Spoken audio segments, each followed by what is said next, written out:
¿Qué tal? Muy buenas tardes. Pues les saludo hoy que es viernes 23 de febrero del año 2024. Y bueno, pues el día de ayer me quedé sin internet. Estuve ahí replicando y replicando la queja hasta que ya se restableció hace un par de horas. Pero bueno, me dediqué a ver si ya estaba estable, si ya se podía grabar para poder, pues eso, compartir una sesión asincrónica. Hoy día sin ustedes, los voy a extrañar. Sin embargo, pues aquí tenemos los recursos para dar la introducción y la retroalimentación de este tema que es tan interesante dentro de los términos de la materia, ¿no? Estamos en la unidad uno. Recordemos, estamos explorando qué es la didáctica en términos generales, ya que también hay otro tipo de didácticas, ¿no? La didáctica específica o la didáctica particular, que ya veremos en las próximas semanas. Entonces, bueno, pues hablando de los componentes de la didáctica, hoy vamos a dar una breve introducción a lo que es el término etimológico de didáctica. Entenderla desde su etimología también es importante porque pues la raíz de las palabras nos dicen, bueno, cuál es el origen de esta disciplina. Y no solo eso, también nos sitúa en un solo lugar, bueno, nos sitúa, mejor dicho, en el contexto desde donde nace esta perspectiva, ¿no? Que es en la antigua Grecia.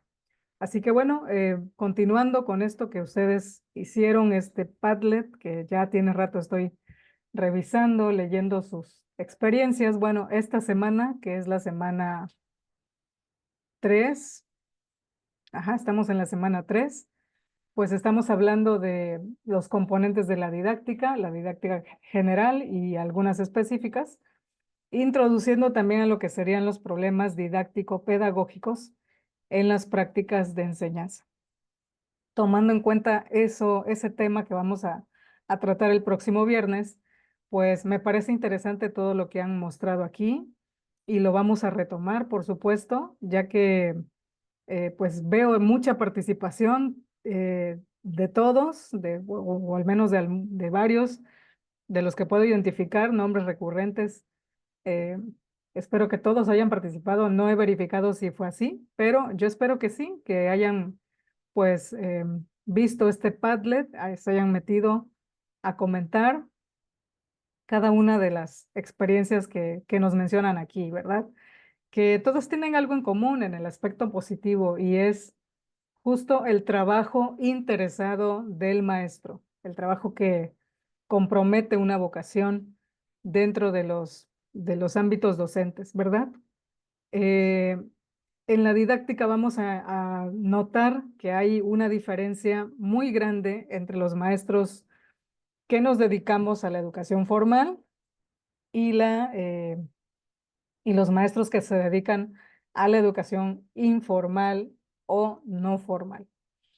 Esto quiere decir que cada uno de estos maestros tiene fines distintos, formaciones diferentes, profesiones distintas, pero todos tienen algo en común, ¿no? Podríamos decir, hay un interés implícito en la práctica docente. O sea, podemos ver que dentro del campo de la escuela, pasamos por muchas experiencias porque, bueno, no tenemos de otra, mejor dicho, ¿no?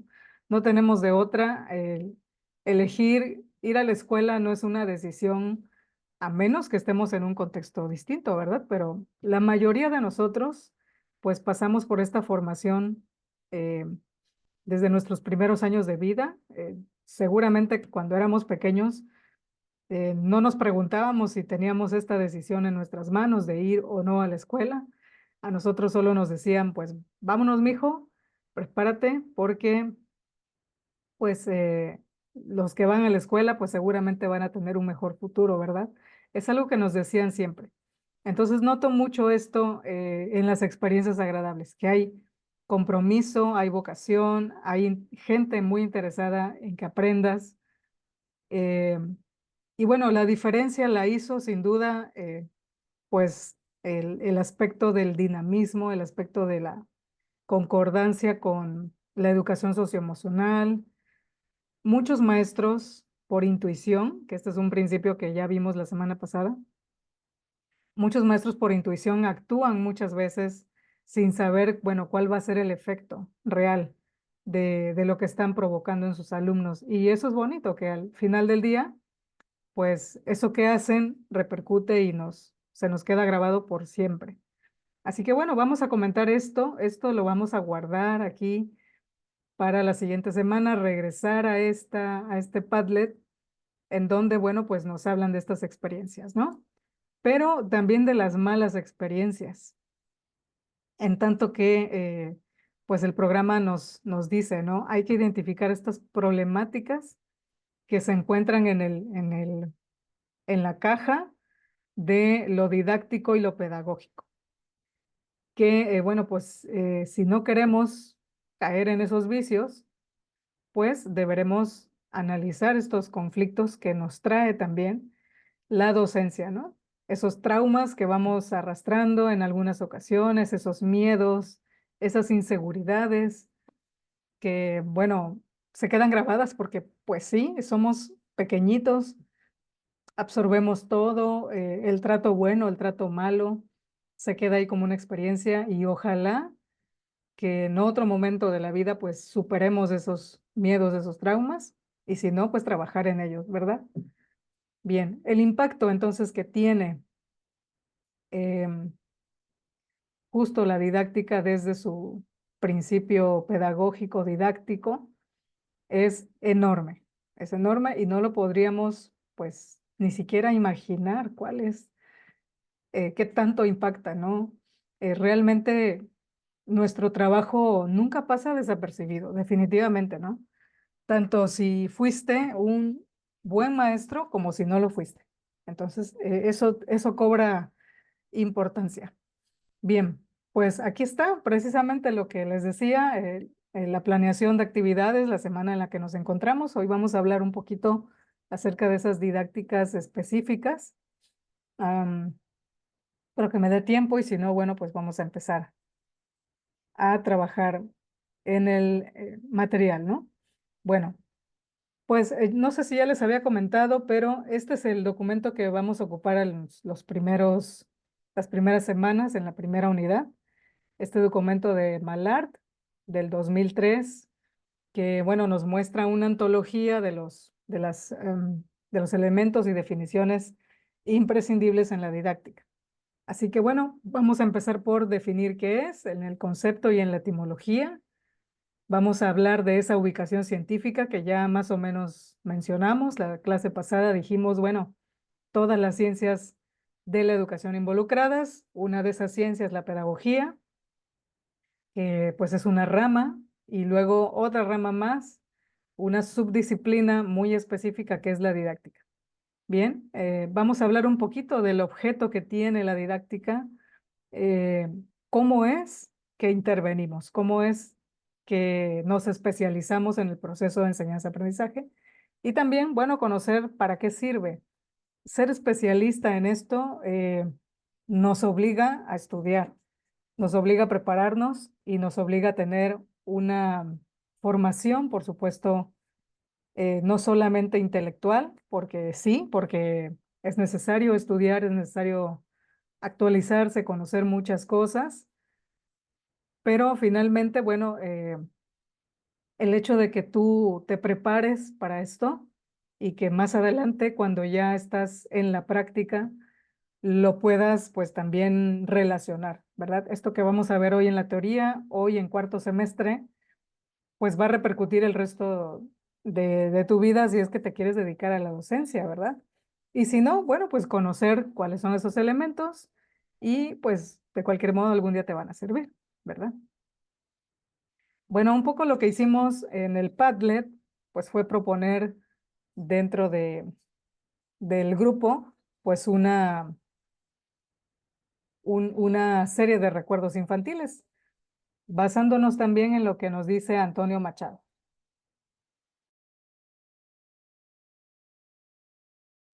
Bueno, de pronto apago el micro porque van pasando algunos parlantes y me distraen.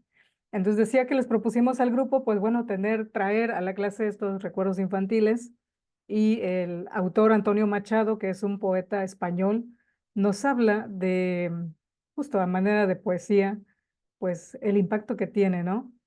Muchas de las tardes, de los días que pasamos en grupo con nuestros amigos, con la maestra en cuestión. Por lo general, todos estos recuerdos bonitos de la escuela los tenemos en los primeros años escolares, ¿no? En este preescolar y bueno, pues al inicio, ¿no? De la primaria también. Con el tiempo, pues ya se van volviendo monotonía, como dice al final del poema, se van volviendo también cosas muy cotidianas, ¿verdad? Como que nos acostumbramos a ese ambiente social de trabajar, de poner atención, de recibir instrucciones, todo un tema que, bueno, también podríamos tratar en otro momento, todo un tema dentro de la didáctica tradicional, pues hacer esta especie como de em, repetición de la conducta que pues también está asociado dentro de la didáctica tradicional a la teoría del aprendizaje del conductismo. Espero que aquí pues tengamos una discusión cuando estemos juntos. Bien, pues vamos a comenzar con el origen etimológico de la palabra didáctica. Bueno, etimológicamente, como ya les decía, procede del griego. La palabra misma se dio por la situación de que estos filósofos presocráticos fueron haciendo una actividad de enseñanza un poco colectiva, no masiva como hoy día, pero sí un poco colectiva, ¿no? Ya el hecho de que esta actividad fuera conocida por los padres de las familias griegas y que los presocráticos se dieran a conocer como este grupo de maestros que llamaba a los niños a que pues se reunieran y a que tomaran pues estas instrucciones. Podríamos decir que como tal no eran instrucciones, sino más bien lecciones, ¿no? Eh, pues fue una actividad que se fue haciendo un poco más popular, un poco más grande, hasta llegar al punto de poder lucrar con ello. Estos presocráticos pues tenían este interés también, ¿verdad? De sacarle provecho económico y pues fueron cobrando algunas cuotas, ¿verdad? Por encargarse un tiempo de los niños.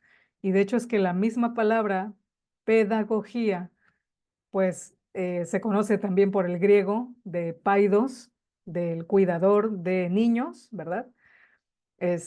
Pues por la misma actividad, ¿no? O sea, al mismo tiempo que se realiza este proceso didáctico, el de enseñar, pues se inicia también eh, la figura del pedagogo, el paidagogos, el cuidador de niños, y pues surgen a la vez. Así que el término didáctica tiene varias, digamos, acepciones. En cuanto al verbo, podríamos decir que es enseñar, es instruir, pero también se le puede llamar a el que enseña, ¿no? El que tiene algo que decir. Y se aplica también a la prosa didáctica, es decir, al poder llegar a un lugar y hablar o expresar algún tipo de lección, algún tipo de tema em, para poderlo discutir, para poderlo abordar. Y pues como sabemos también en la antigua Grecia pues se estilaba esto de tener un teatro, tener un espacio abierto para que puedan escuchar a lo mejor algo, poesía, algún relato, o sea que tenían esta tradición en la antigua Grecia. Y pues como sabemos hubo una mezcla posterior entre Grecia y Roma cuando Roma invade territorio griego y pues los latinos, los romanos, pues retoman muchas de las cosas que los griegos ya hacían. Entonces, pues esta mezcla grecolatina nos llegó hasta nuestros días, nos llega a Latinoamérica a través de España, como ya sabemos, y pues toda esta tradición de la forma en la que el que enseña tiene algo que decir, pues así es como se establece justo la misma actividad de enseñar, que en este caso sería la didáctica o didactique, que pues suena un poco europeo, ¿no? O didasken, o didascalia, o didácticos, o didasco. Suena muy europeo. Bueno, didaxis tendría un sentido más activo. Didaxis, que también podría mezclarse con la palabra didacticus, y praxis, que sería la praxis, la práctica. Entonces, didaxis, pues puede ser esta mezcla también de palabras en la que, pues no solamente se denomina como un sustantivo la didáctica, como un acto, un verbo, sino como algo un poco más ejercitante, algo un poco más como una conducta, como una práctica. Así que tenemos aquí que el didácticos significa apto para la docencia, aquel que ha estado frente a un grupo de personas, ya sea por un tema de que, un tema artístico, incluso un tema artístico de pararte frente a un público y hablar, a lo mejor esta parte oratoria, y la otra parte que sería la de tener algo que decir, ¿no? Llegar y decir algo, un poema, bueno, a lo mejor un debate. Así es que se fue dando este término se fue dando a medida que se ocupaba para transmitir, ¿no? Entonces, bueno, pasamos al latín. En el latín conocemos la palabra docere, la palabra dicere, que, bueno, son verbos, es enseñar y aprender respectivamente. Docere, el que enseña, dicere, el que aprende. De hecho, bueno, pues docere ya tiene una connotación muy parecida a lo que somos ahora nosotros o cómo nos llamamos, docentes, y cómo se les denomina también a los aprendices, discentes. Ajá. Entonces tenemos pues las expresiones latinas que fueron origen etimológico de la palabra didáctica. De didáctica, y didacticus, didastecnei, etcétera, se deriva docere, dicere en latín, que es enseñar a aprender, o también el que enseña y el que aprende. Bueno, más adelante, pues vemos que también se puede ver dentro de esta cultura, dentro de esta forma de transmisión, comunicación de la palabra o del mensaje, pues fue pasando al género literario, por supuesto, y pasando al género artístico, que sería la poesía. Eh, bueno, en fin, hay muchísimas cosas por ahí que serían importantes retomar cuando estemos juntos, pero bueno, llegamos a la obra didáctica magna de Comenio, que pues en algún momento también revisamos en teoría pedagógica, tal vez no lo recuerdan, lo vimos así como, pues sí, bastante superficial.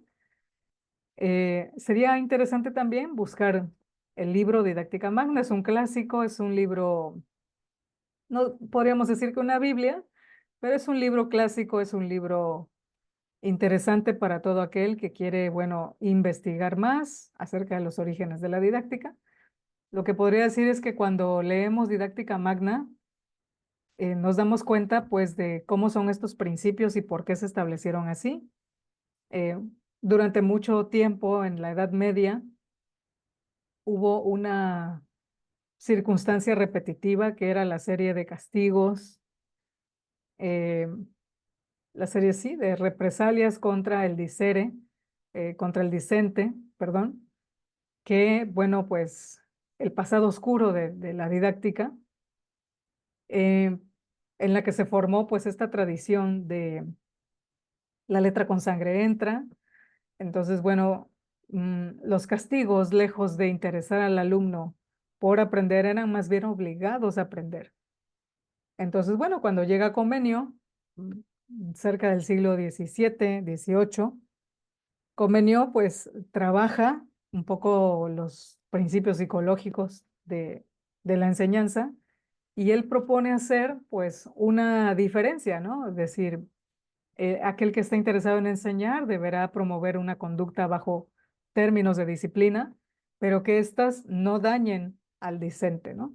No no le provoquen miedo, no le provoquen angustia, ¿no? No le provoquen represalia contra el contenido que le vamos a enseñar.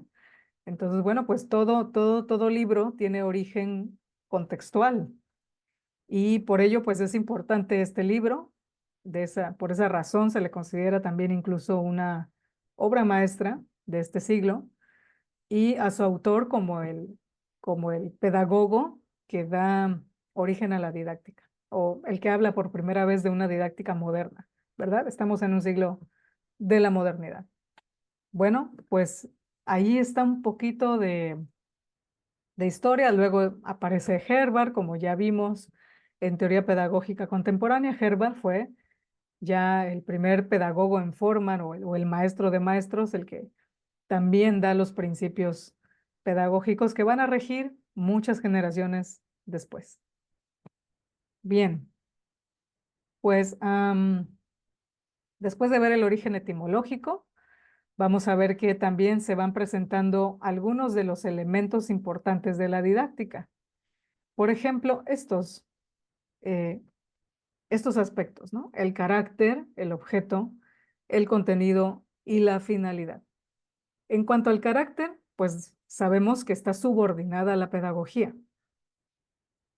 En un orden de ideas, como ya mencionamos a varios autores, Herbart estaría por encima de Comenio, ¿no? Comenio es más práctico. Comenio nos dice cómo trabajar a modo de un manual, ¿verdad?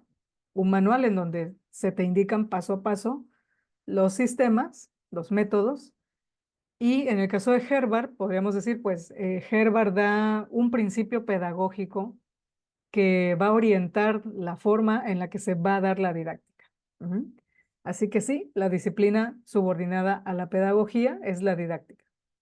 Conlleva dos cosas, teoría y práctica. Ahorita lo vamos a ver en este mismo libro, lo vamos a ver en un espacio. Y también abarca ciencia. Sabemos que, bueno, si no hay nada que decir, no hay nada que enseñar, pues no existe la didáctica. Entonces, ¿qué tenemos que enseñar? ¿Qué tenemos que decir? Pues transmisión de conocimientos basados en las ciencias, basados en las artes, algo que mostrar, algo manual, algo creativo, algo práctico. Y basado en la tecnología, porque también se ha enseñado desde tiempos antiguos cómo manejar los instrumentos, las herramientas cotidianas y cómo crear nuevas herramientas que nos faciliten nuestra vida. El objeto de estudio de la didáctica será entonces el proceso de cómo enseñar todos y cada uno de estos elementos, ¿no? La ciencia, el arte y la tecnología. También por separado se pueden analizar. Déjenme decirles que hay cursos específicos dentro de algunas licenciaturas, como es la licenciatura en Ciencias de la Educación, que separan estos elementos, ¿no? Por ejemplo, hay cursos de estrategias de enseñanza. En un periodo de la formación vemos estrategias de enseñanza por parte del maestro, y en otro curso por separado vemos estrategias de aprendizaje. Entonces ahí trabajamos la parte del estudiante. Así que se pueden separar los objetos. O sea, en un momento podemos analizarlos juntos, cómo se lleva a cabo este proceso de enseñar a aprender, y también los podemos separar, los podemos ver por separado. Esto, bueno, aquí les voy a decir un tip. Cuando tengamos que elegir un tema de investigación, eh, tendremos que hacernos esta pregunta, ¿no? Desde el enfoque o sea, un tema de investigación cualquiera, el que ustedes quieran. Eh, la pregunta sería, ¿lo vamos a ver desde el enfoque del maestro o lo vamos a ver desde el enfoque del alumno? Y también podríamos decir que los vamos a ver al mismo tiempo, simultáneamente el proceso de enseñanza-aprendizaje. Así que ojo con eso, porque podemos separar los objetos de estudio tomando en cuenta siempre el elemento del que estemos hablando, ¿no? Del de la enseñanza o del aprendizaje. Bien, también otro objeto de estudio es la instrucción. ¿Cómo vamos a hacer este proceso de instrucción? Instruir a alguien significa tomar las riendas de lo que quiero comunicar o de lo que quiero transmitir, ¿no? Si lo que voy a transmitir es ciencia, pues debo ser científico. Si lo que quiero transmitir es arte, pues debo ser artista. Si lo que quiero transmitir es tecnología, pues debo ser un tecnólogo. Debo, vaya, tener esa característica para poder instruir. Así que el objeto de estudio de la instrucción está basado en el carácter que tenga la enseñanza y el aprendizaje. Y bueno, la formación, por supuesto, el objeto de la formación, que esto es diferente a la instrucción, porque instruir significa te voy a enseñar una habilidad o te voy a enseñar un conocimiento. Pero la formación es algo distinto, es algo que va más allá de enseñarte tal o cual concepto, tal o cual teoría. Va más allá. La formación es cómo voy a ir moldeando a esa persona que está en un proceso formativo. Ujú. Tomar en cuenta que son seres humanos con los que trabajamos. Así que la formación no solo es el instruir, ¿no? Sino qué le estamos dejando a esa persona de, vaya, de nosotros, qué le estamos dejando de nosotros a esa persona. Así que muy importante estos dos términos, instrucción y formación. Y por otro lado, bueno, el contenido, el aspecto del contenido, pues sí va a estar pegado a la norma. Eh, esto lo explicamos con, por ejemplo, el currículum oficial, ¿verdad? De acuerdo a la norma, pues esto es lo que hay que enseñar, ¿no? De acuerdo a lo que decimos los profesores que ya sabemos un poco cómo jugar con los términos, pues nos vamos más hacia el proceso de lo no formal, lo no normativo. Pero también hay que hacer, pues, siempre partir del currículo. Y bueno, el contenido, pues la comunicación, cómo vamos a hacer esto, cómo vamos a ejercerlo. Eh, el que enseña debe saber comunicar, debe saber hablar. A ver, permítame que viene otro. em, sí, el que agarre la rienda de enseñar, pues debe saber comunicarse, ¿no? Ya sea verbal, corporal y por escrito. Entonces, este proceso es un proceso que lleva años.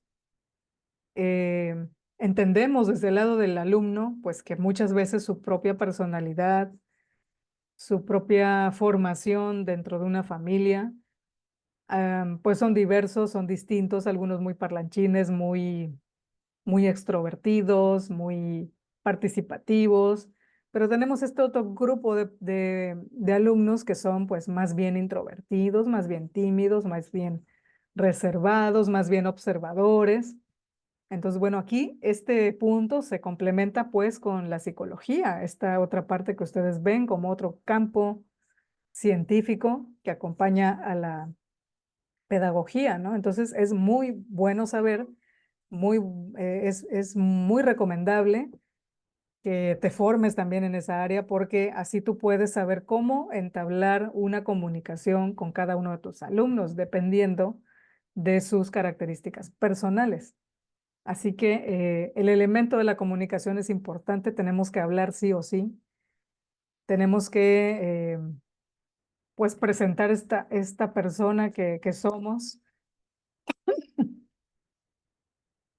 frente, perdón,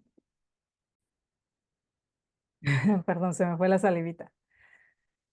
Tenemos que ponernos frente a un grupo y tarde o temprano eso va a suceder si quieres ser docente. Entonces hay que perderle miedo también al escenario, hay que perderle miedo a hablar en grupo. Y pues distintas experiencias en la práctica nos van a empujar a ello. Distintas cosas en la práctica te van a decir, mira, hoy te toca hacer algo con tu grupo, un bailable, una tabla rítmica, una obra de teatro, un festival, una conmemoración. O sea, aquí se implican muchas cosas dentro del campo de la comunicación que inevitablemente va a suceder, ¿no? Entonces, estoy hablándote como si ya tú fueras el maestro. Entonces, piensa en ello, que para perder el miedo, para vencer la timidez, hay que practicar, ¿no? Entonces, va a ser inevitable. Si quieres ser maestro, va a ser inevitable. Bueno, tenemos otros contenidos, ¿no? Analizamos el alumnado, el profesorado, la metodología, que esto sí es muy importante y en la tercera unidad lo vamos a tocar, que es, bueno, cuáles son estos métodos de los que estamos hablando. Y son muchísimos, así que espero nos dé tiempo también, pues de trabajar varios y que podamos identificar varias metodologías. Bueno, la finalidad, vamos a trabajar con la formación intelectual. Ya dije, si vamos a ser maestros, debemos ser maestros científicos. Sí dedicarle un tiempo al estudio de lo que voy a formar y de lo que voy a instruir, ¿no? Entonces, la formación intelectual es imprescindible porque trabajamos con intelecto, con ideas, con pensamiento, con conocimientos, así que es inevitable. Tenemos que entender esa parte. ¿Cómo optimizar el aprendizaje? Bueno, esta es la otra parte, ¿no? Lo que decía hace rato, ¿no? Por separado, enseñanza y aprendizaje. Entonces, en el caso del aprendizaje, ¿cómo optimizarlo? ¿Cómo hacerlo mejor? Eh, Debemos tener muchas ganas de innovar. Sobre todo eso, ¿no? Tener siempre mantener esa curiosidad.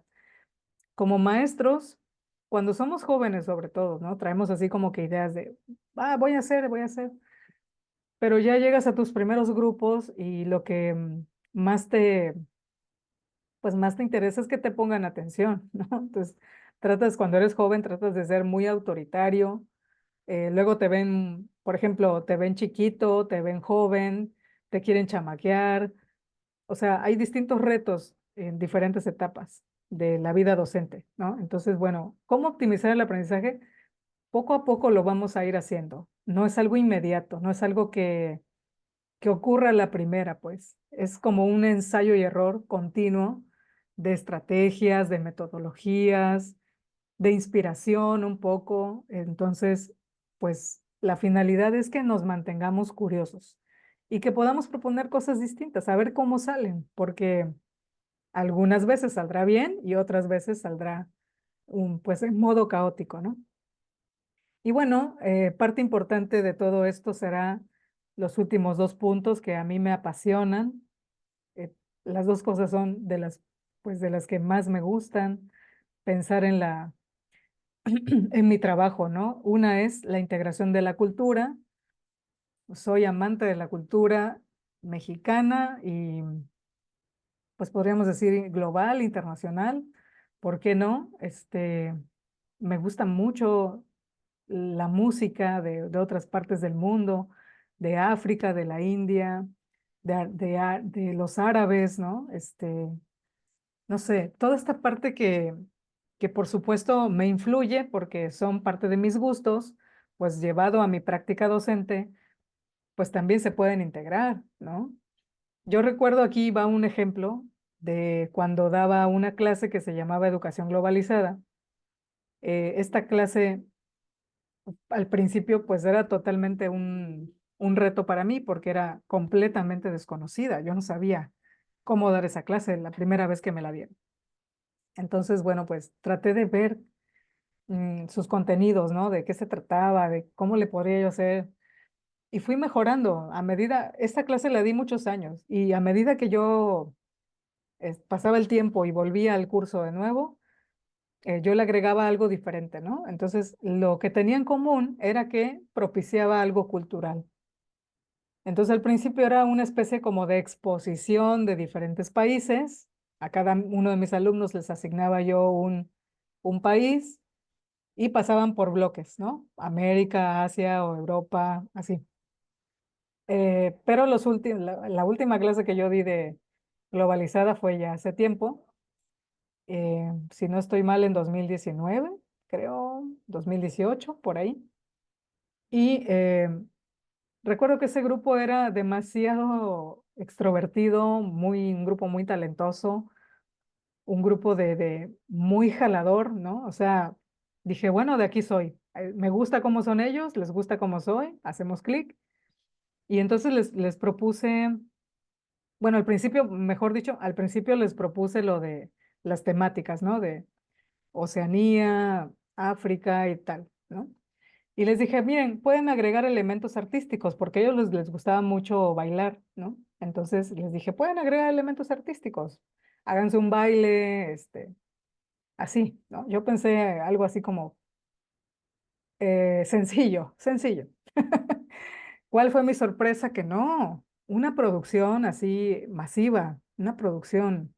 eh, Llegaron trajeados, por ejemplo, recuerdo la de Canadá, llegó con un sombrero canadiense, con un traje rojo, como el de la policía montada a caballo de Canadá, ¿no? Con sus botones dorados, con sus mancuernas negras. Vaya, ¿no? La de Colombia, bueno, llegó con acá un sombrero de frutas, ¿no? Con una falda colorida, de vuelo. Este, También emularon cuando representaron a Estados Unidos, emularon estos bailes de salón, ¿no? De los años 20, el tap, todo eso. Entonces, cuando empecé a ver qué pasa, ¿no? Estaban en modo muy producido. Y me di la tarea de decirles, wow, ¿no? Eso me gustó, así que hay que repetirlo, les dije. Y a manera de recuerdo, hicimos una producción ya de videoproducción. Le pedí a alguien que los grabara en diferentes escenarios. Vaya, hicimos una cosa muy bonita. Y yo recuerdo mucho ese grupo y mucho esa clase porque se distinguió, ¿no? Y creo que ahí cerramos con broche de oro, ya nunca más he dado esa clase. Pero qué bonito cuando integras la cultura, qué bonito cuando ellos también les gusta conocer cosas distintas de otros países. Y bueno, además del elemento artístico, le agregaron el elemento de la gastronomía y pues esto se hacía pues una pachanga total. Ahora, el otro elemento de la finalidad de la didáctica es el desarrollo personal, las cosas que más me gustan.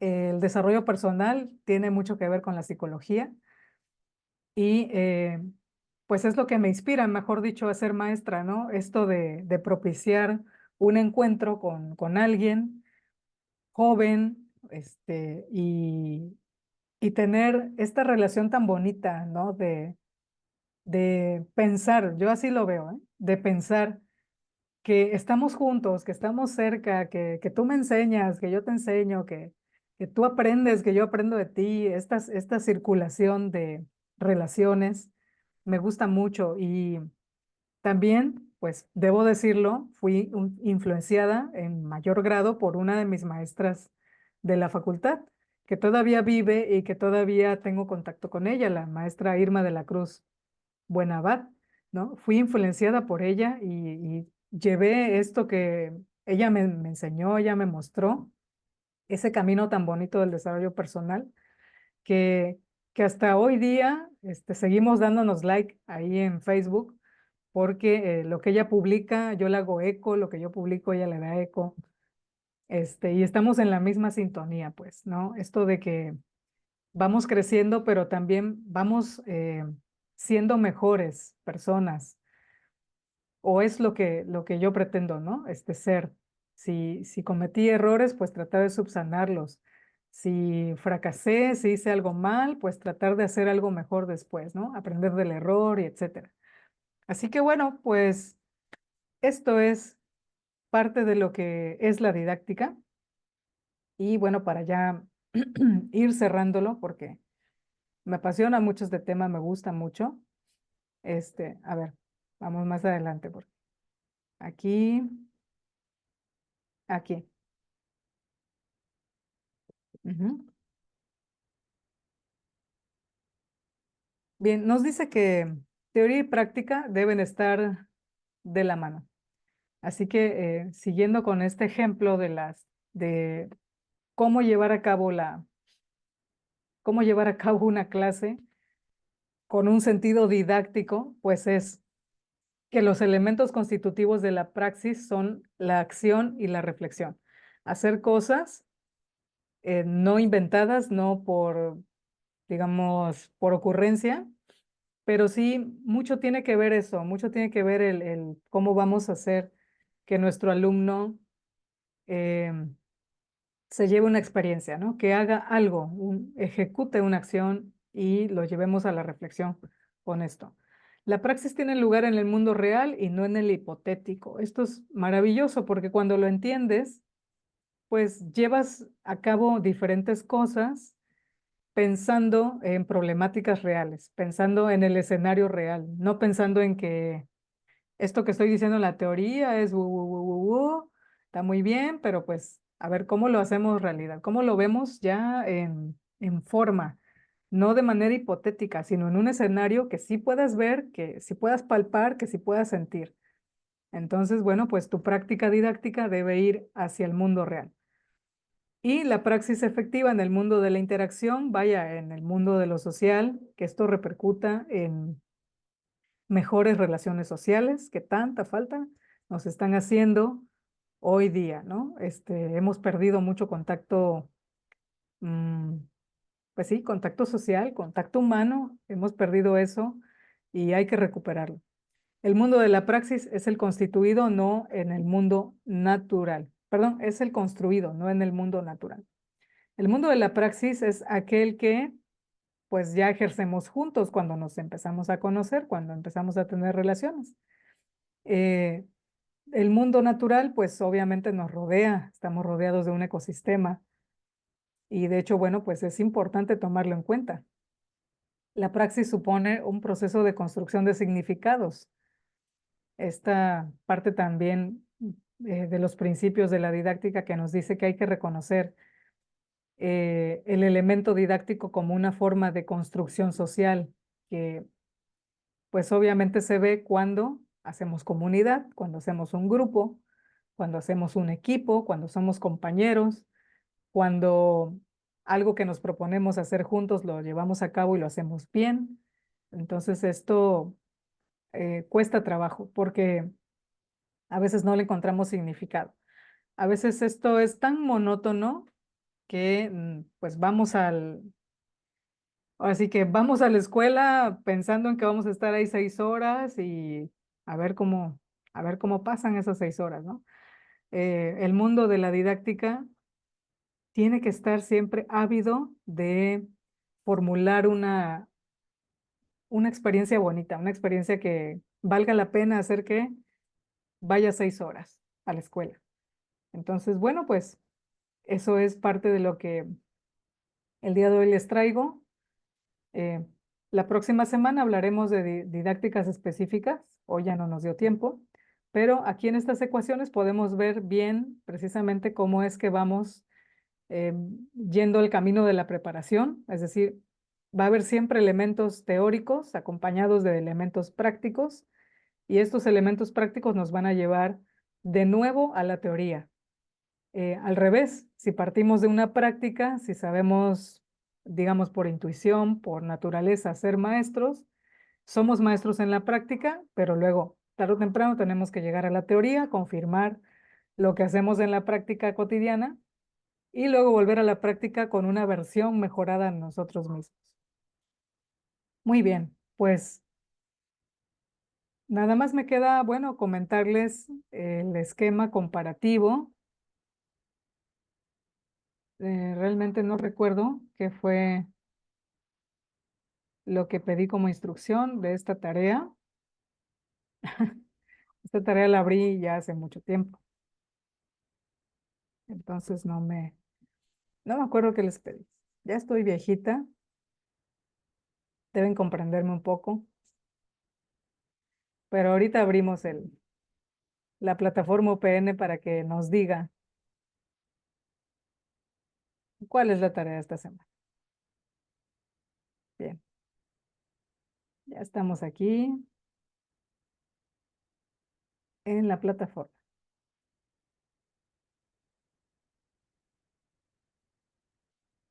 A ver.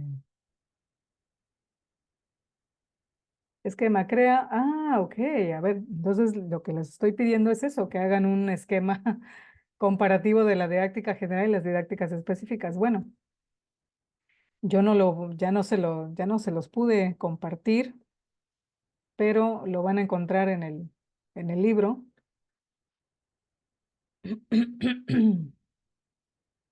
Déjenme ir a la parte.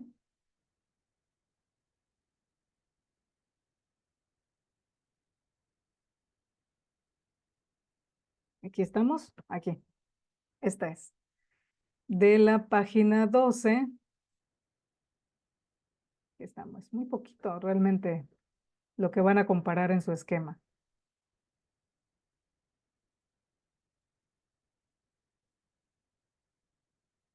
Hasta aquí. De la página 12 a la 15. Bueno, será entonces su tarea ir a estas páginas a partir de la 12, donde nos habla de la clasificación interna de la didáctica, qué es la didáctica general, qué es la didáctica diferencial. Ah, pero no, no es hasta la 15. No, es hasta aquí, hasta este punto de la página 13. 12, 13, es poquitísimo. Qué bueno, porque así me da tiempo a que yo les explique un poquito más, pues, de qué trata, ¿vale? Pues sería todo. Espero que ya no tenga problemas con mi internet y podamos vernos la próxima semana puntualmente a las 9. Pasen un bonito fin de semana, no se norteen mucho y los extraño. Cuídense mucho. Bye.